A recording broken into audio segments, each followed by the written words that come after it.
Ito pala ang tunay na rason kaya mas pinili ng Lakers si Taurean Prince na mapabilang sa starting 5 ng team sa pagsimula ng season kaysa kay Rui Hachimura. Pero bago yan, Warriors analyst sinabing tapos na daw ang dynasty ng GSW last year. Well, hindi nga po maganda ang lagay ng Warriors ngayong season dahil nakaupo sila sa 10th spot ng West standings na may 36-33 na record. At dahil sa mainit na Houston Rockets ngayon na may 8 winning streak, isang panalo na lang at aabutan na nila ang panalo ng GSW. Kaya hindi pwedeng magpabaya ang Warriors sa mga natitirang laro nila dahil posibleng malampasan na sila ng Rockets at agawin pa ang kanilang playing spot. Ayon nga po sa isang Warriors analyst na si Montepool, tapos na daw last year pa ang dynasty ng Warriors at ito daw ang masakit na katotohanan.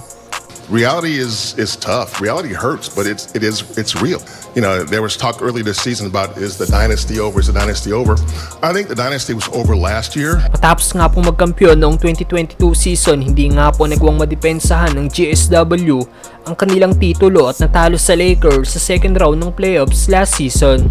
At ngayon tagilid pa sila kung miski sa play-in tournament ay hindi sila makakapasok. Anong masasabi nyo sa sinabi ng Warriors analyst mga brother?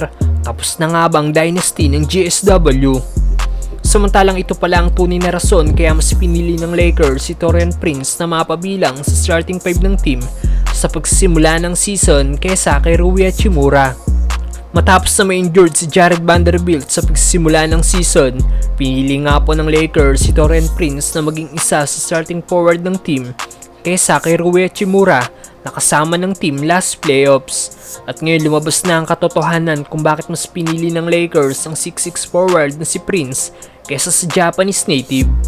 Ayon sa report, hindi daw na-earn ni Rui ang gustong makita ng coaching staff ng Lakers noong training camp dahil hindi daw ito nag-e-engage sa defense, nagbabox out at hindi na mamasa.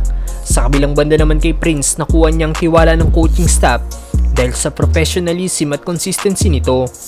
Naging unanimous daw ang pagpili ng coaching staff ng Lakers sa pag-start nila kay Taurean Prince kaysa kay Rui. Naniniwala din ng coaching staff na score first ang mentality ni Hachimura. Kaya sa tingin daw nila mas bagay ito off the bench.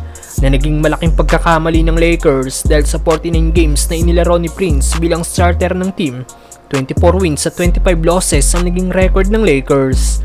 Samantalang sa 27 games na inilaro ni Rui bilang starter ng team, 17 wins ang nakuhang panalo ng Lakers at 10 lang ang naging talo.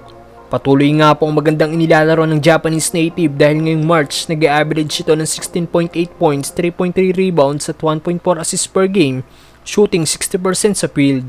Samantalang may average lang ng 7.4 points at 3.3 rebounds per game ngayong March si Taurean Prince.